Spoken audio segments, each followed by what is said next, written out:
Baik, sekarang kita akan lanjut ke kelas tentang pertumbuhan kerohanian anak. Nah, kalau minggu kemarin kalian sudah belajar tentang perkembangan anak secara global, secara keseluruhan yang disebut dengan konsep holistik. Nah, sekali lagi saya ingin mengulang tentang pentingnya eh, pertumbuhan spiritualitas mempengaruhi semua perkembangan dalam seorang diri anak. Nah, hari ini kita akan fokus membahas tentang pertumbuhan kerohanian anak. Nah, ada banyak pertanyaan-pertanyaan anak zaman now. Nah, ya, coba kalian baca gitu ya, pertanyaan-pertanyaan yang sering kali keluar dari mulut seorang anak. Allah itu bentuknya kayak gimana sih, Kak? Laoshi, Allah kok nggak jawab-jawab doaku? Laoshi, kalau Allah ada kenapa ada bencana alam? Kak, gimana caranya Yunus masuk perut ikan? Emang ikannya sebesar apa? Ya, lalu kenapa harus ada kematian? Lalu kenapa Allah jahat ya, Kak, bunuh-bunuh semua orang di perjanjian lama?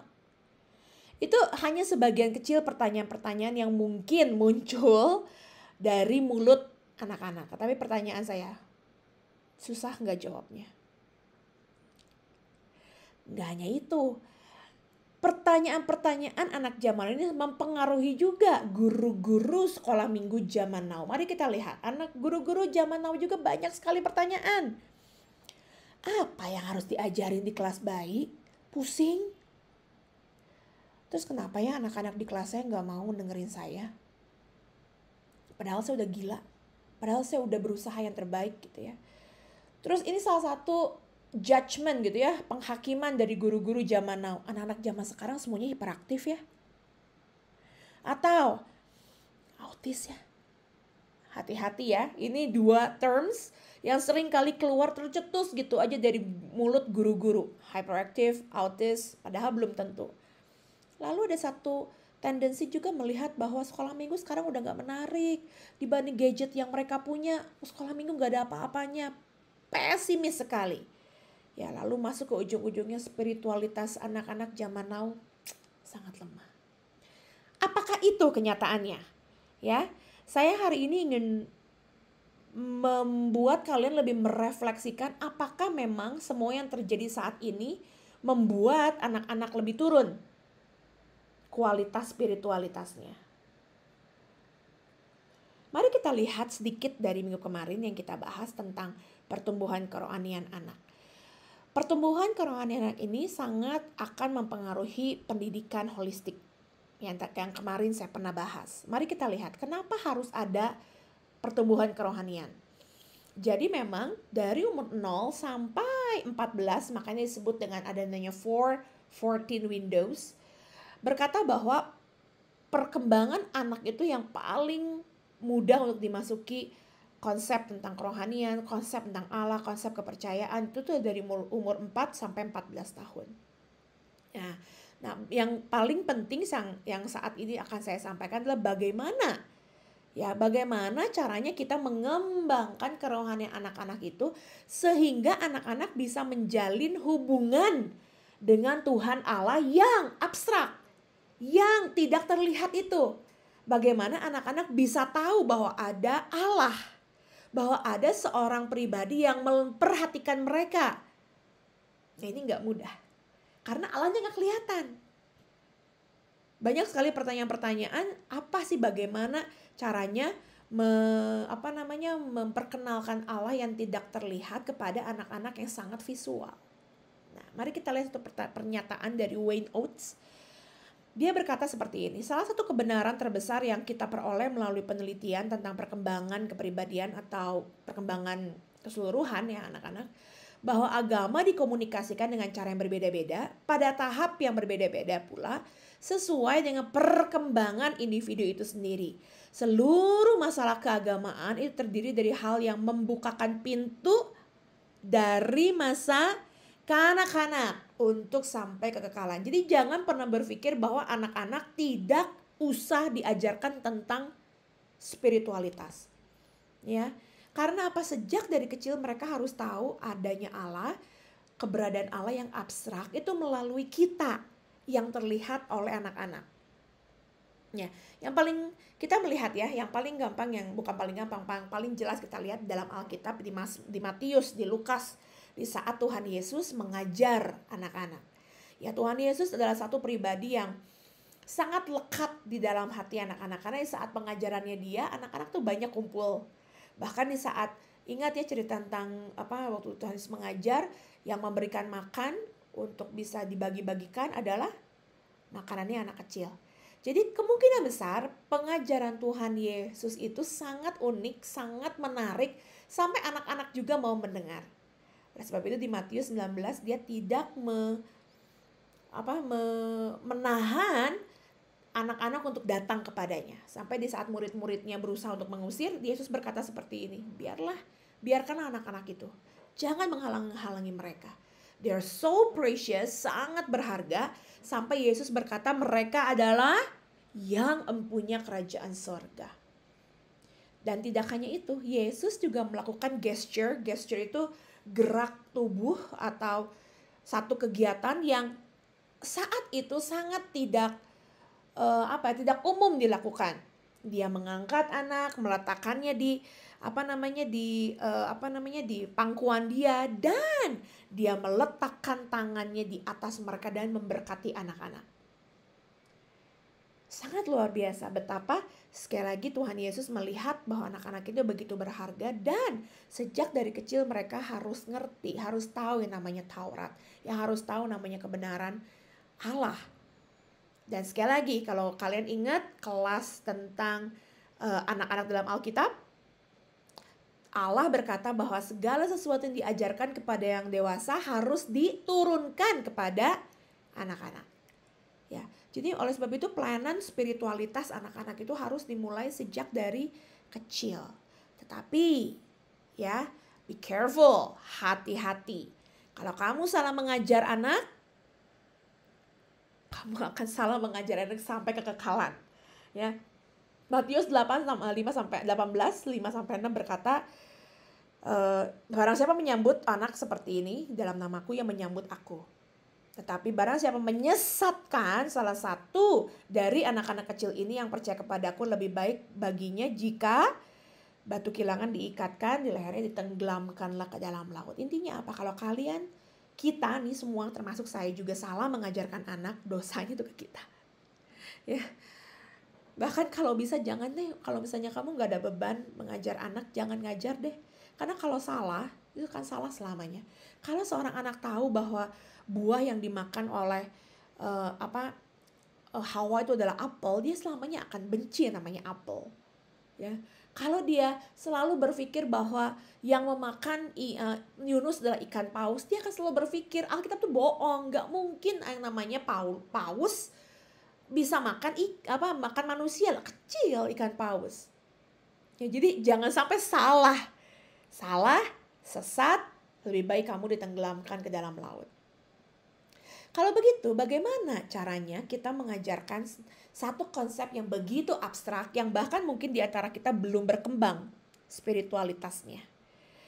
Ya, bagaimana caranya menjelaskan sesuatu yang abstrak, yang tidak dapat dilihat, dia tentang roh, tentang Allah kepada anak. Tantangan kita nih hari ini, ya, tantangan kita. Oke. Nah, ada beberapa hal yang akan kita bahas bersama-sama. Rebekanya berkata seperti ini, spiritualitas itu seperti angin. Ya. Bisa dirasakan, bisa dinikmati gitu ya. Bisa observe, itu bisa dilihat, oh dia menghasilkan gerakan gitu ya. Lalu bisa juga digambarkan sebagai sesuatu yang memutar, ya, sesuatu yang bergerak, tetapi tidak bisa di capture, tidak bisa dihasilkan digambarkan dengan secara abstrak, digambarkan secara nyata karena abstrak. Itulah spiritualitas. Lalu ada juga yang lain berkata seperti ini. Jean Vanier, ya, ini 2 orang praktisi anak. Dia bilang, di saat kita mendengarkan angin, mungkin kita merasakannya di muka kita ya. Tetapi kita nggak bisa tahu, ini datang dari mana gitu ya. Kok bisa tiba-tiba ada angin seperti itu. Sekali lagi, dua orang ini berkata spiritualitas atau roh itu, Allah itu seperti angin dua-duanya ya. Jadi itulah dia bilang Roh Kudus. Ya kita nggak pernah tahu kapan dia akan datang, kapan dia akan hadir, tetapi dia akan melakukan sesuatu. Gitu. Sangat menarik tetapi abstrak juga ya. Oke. Tapi jangan khawatir, spiritualitas anak ini akan terus amat berkembang ya, sampai satu titik anak-anak mengerti keberadaan seorang Allah. Dan kita saat ini sebagai pelayan anak, bukan hanya memberitahukan tentang siapa Allah gitu ya, knowledge-nya kepada anak-anak, walaupun itu penting, tetapi kita mengajarkan keberadaan Allah, presence ya, kehadiran Allah dalam hidup mereka. Nah, saya berharap kita semuanya bisa, kita sendiri sebagai pelayan juga harus experiencing God, merasakan kehadiran Allah, menikmati kehadiran Allah, dan terconnect gitu ya, terkoneksi dengan Allah. Kalau misalnya kitanya sendiri tidak mempunyai pengalaman itu, gimana kita mau membagikannya kepada anak-anak yang bahkan sama sekali tidak bisa mengerti keabstrakannya Allah. Ya, jadi dua hal yang perlu diperhatikan oleh kita semuanya sebagai praktisioner anak adalah bagaimana kita nggak cuma mengajarkan teori, tetapi kita menikmati keberadaannya Allah dan experiencing God ya, merasakan kehadiran Allah. Nah, oleh sebab itu ada 3 hal yang harus kita ingat, bahwa spiritualitas itu bukan keagamaan. Jadi kalau misalnya kamu ke gereja, kamu beragama Kristen, berarti spiritualitas kamu tinggi. Kalau kamu tahu semua isi teologi, buku doktrin, itu berarti spiritualitas kamu tinggi. Belum tentu ya. Jadi kalian harus mengerti hal itu. Dan banyak anak muda sekarang ini memilih menjadi seorang yang spiritual tetapi tidak tertarik dengan kegiatan keagamaan. Jadinya apa? Mereka tahu Allah ada, mereka tahu ada seseorang yang memegang hidup mereka, tetapi mereka tidak mau ke gereja karena mereka melihat orang gereja lebih jelek, lebih kasar, lebih kriminal mungkin daripada orang yang tidak ke gereja. Atau mereka juga melihat papa mamanya ke gereja tapi tidak menjadi contoh yang baik dalam hidup mereka.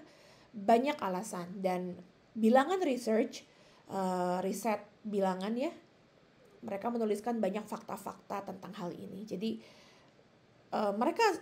spiritualitas mereka sangat terbangun, mungkin sekali terbangun, tapi mereka tidak mau masuk ke dalam kegiatan-kegiatan keagamaan.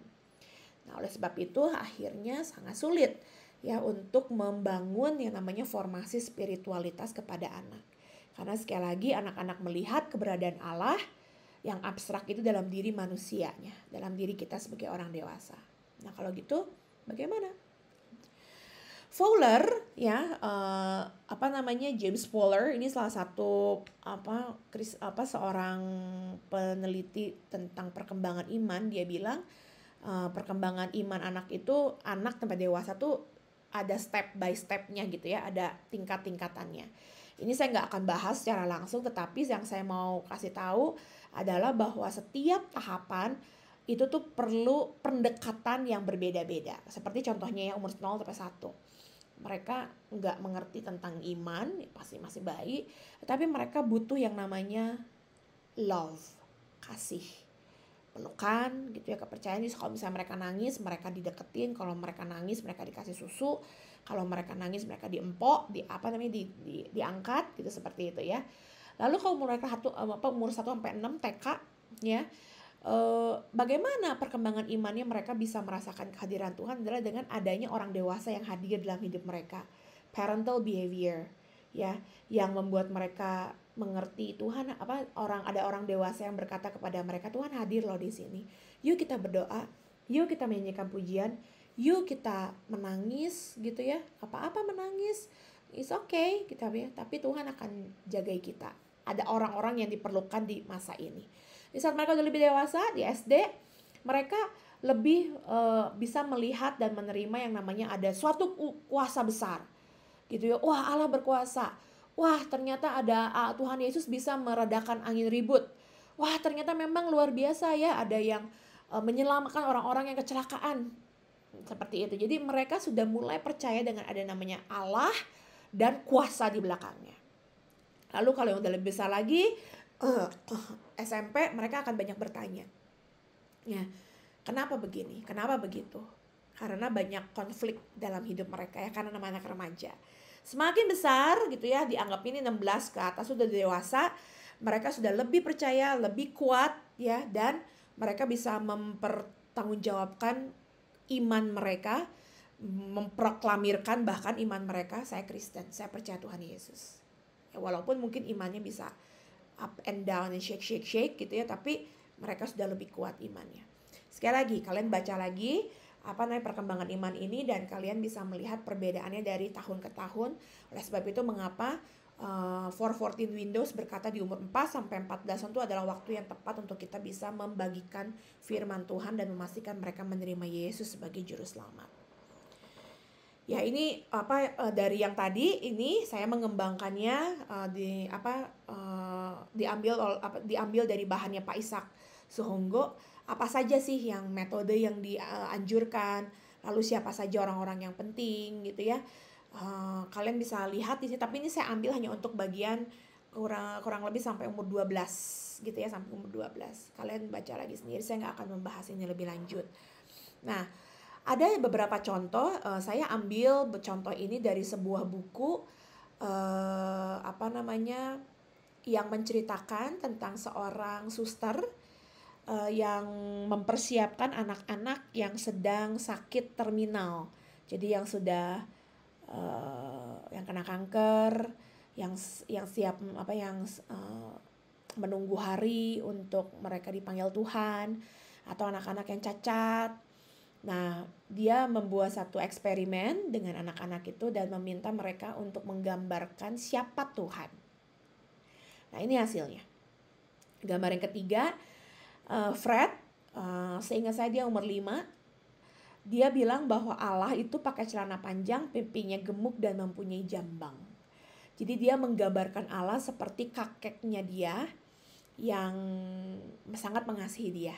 Gitu ya. Jadi dia tidak pernah tahu siapa orang tuanya, tetapi yang dia ingat bahwa kakeknya itu melihara dia sampai akhirnya kakeknya meninggal dan Fred dikirim ke rumah sakit ini.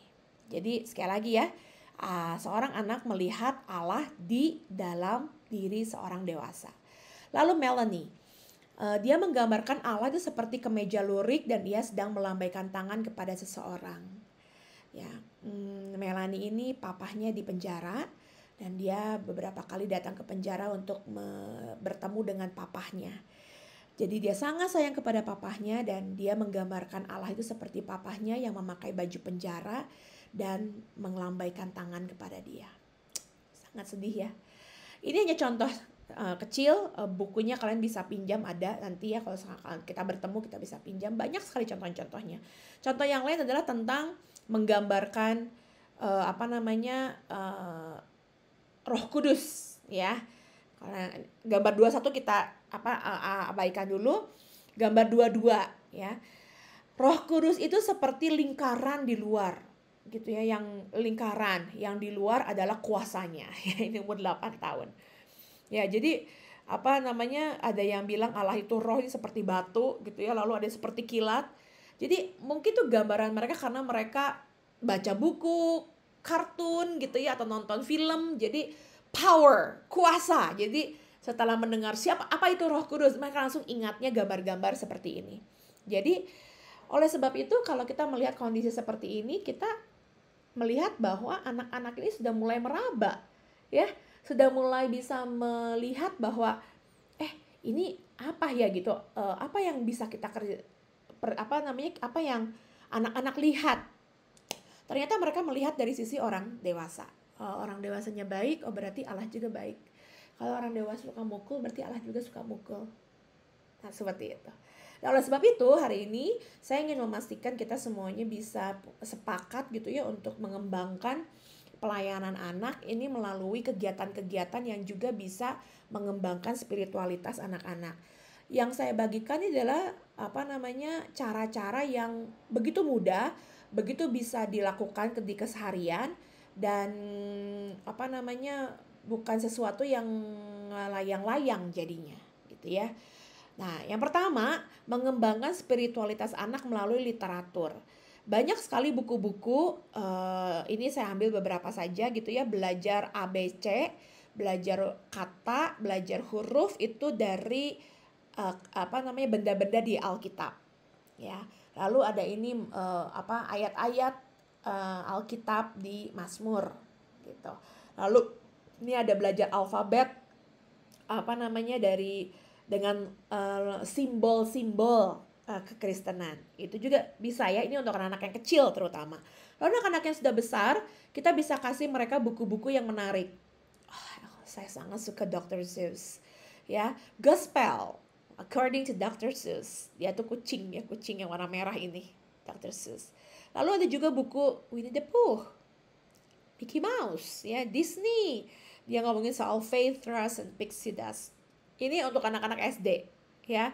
Sangat menarik, dan walaupun ini memang semuanya dalam bahasa Inggris ya, dalam bahasa Indonesia sangat terbatas, tapi bahasa Inggrisnya ada.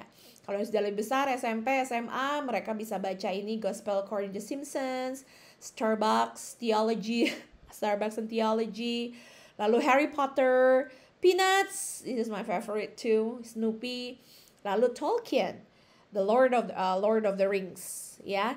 Jadi banyak sekali buku-buku yang bisa kita berikan kepada anak-anak. Itu pertama literatur. Lalu komik juga banyak ya.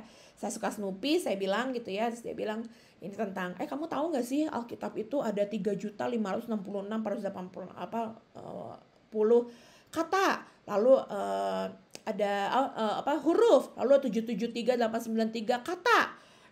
Terus kamu memang gak tertarik ya dalam teologi. Ya, ini mungkin untuk anak yang lebih besar ya, SMA atau kuliah gitu. Tapi banyak sekali komik-komik strip disebutnya yang berbicara tentang teologi, tentang kekristenan, dan itu sangat menarik ya, bisa juga. Lalu juga, ini ada satu quotes lucu ya.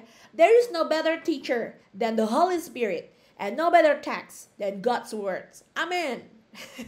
Ya, tidak ada guru yang lebih pintar, yang lebih hebat dari Roh Kudus, dan tidak ada tulisan-tulisan yang lebih baik daripada Alkitab. Wah ya, teman-teman bisa bikin quotes ya, sebutnya seperti ini. Nanti itu satu tugas kalian loh, bikin quotes ya. Nah, lalu bagaimana cara mengembangkan spiritualitas anak melalui gadget? Ya, kita sekarang hidup dalam gadget, dan kita nggak bisa melepaskan bahwa anak-anak juga sekarang semuanya ini ya, gadget. Ya, nah gimana caranya? Oh yes, banyak sekali sekarang aplikasi Kristen. Mungkin yang kalian familiar dengan yang itu ya, Bible Storybook, yang Bible Apps itu. Lalu ada Adventure Bible, banyak sekali. Kalian bisa browsing dan bisa kasih contoh-contoh ini kepada orang tua. Lalu Superbook, salah satu juga yang membangun spiritualitas anak melalui aplikasi video-video seperti itu ya. Lalu permainan, ya ini kita akan bahas di sesi lain khusus. Banyak sekali permainan-permainan kartu gitu ya, memory match atau pakai blocks dan sebagainya, itu untuk mengingat tentang ayat-ayat Alkitab gitu ya, atau cerita-cerita Alkitab, dan kalian bisa buat loh itu kartu sendiri. Ya, lalu bingo, kalian tahu bingo nggak ya? Tahu harusnya ya. Lalu ada Monopoly, tapi ini Bibleopoly. Ini di luar negeri sih ya. Tapi kita bisa bikin sendiri kok ya semuanya itu. Nah, lalu yang paling mudah adalah ya melalui keseharian anak-anak itu sendiri. Kita harus bisa memberitahu kepada orang tua bahwa bagaimanapun rumah adalah tempat pendidikan terutama. Di saat hiking ya, di saat bercocok tanam, di saat bermain di luar, di saat kita masak bersama anak-anak, di saat kita mungkin cuci baju bersama anak-anak, atau menjemur baju bersama anak-anak. Itu keseharian yang kita bisa ajarkan. Tuhan baik ya, lihat nih tanaman kita kok sekarang tumbuh ya. Oh Tuhan baik, lihat aduh apa namanya cuaca hari ini begitu indah. Aduh udaranya begitu segar.